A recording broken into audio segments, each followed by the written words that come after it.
Rohr here with an early global view on Wednesday, January 28th, 2015. It is currently 6:45 a.m.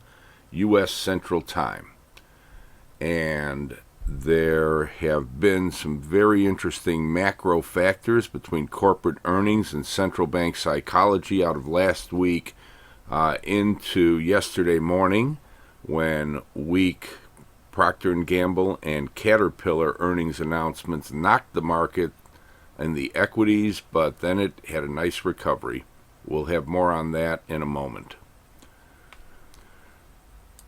And speaking of the reaction to the Fed, how has all this played out in the markets? Well, as we noted, we had those weak earnings, and especially guidance from Caterpillar, who is a global heavy equipment provider, and you can imagine with capital investment plans being cut back by energy and mining firms across the world, that they gave some pretty negative guidance, cutting their 2015 earnings outlook from about $6.57 for the year to $4.75 per share. And added to that was the incredibly weak U.S. durable goods orders, down several percent, as opposed to a expectation of a modest rise, and that is along with significant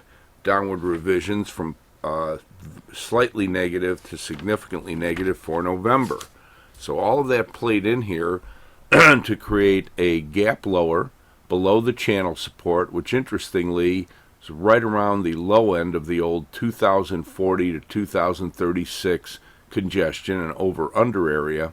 But it's also very interesting that as bad as the market got on the break, it only made it down to the old 2013 key interim congestion. And of course, that was the significant high from last September, before the market ended up falling down from there into the major correction that we saw back into October. And moving on from that, we have the resistances then back up here at 2036 to 40. Presently, though, the market's trading up into 2038, so that's a very interesting way to start the day. We also had the false down break from previous out of this trend line that formed the bottom of a channel up at 2043 area. Higher resistances nominally are 2050, 2060, 2070, and then up into 2078, and the old high up at 2088.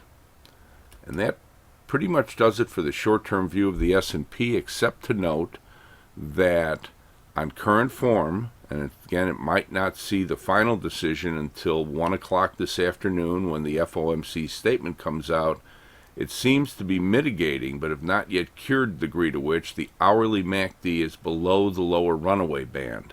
And for any sign the market's returning to sustained weakness, or possibly going to find a way to recover back above 36 to 40 on a sustained basis, we'll be keeping an eye on that as well this afternoon.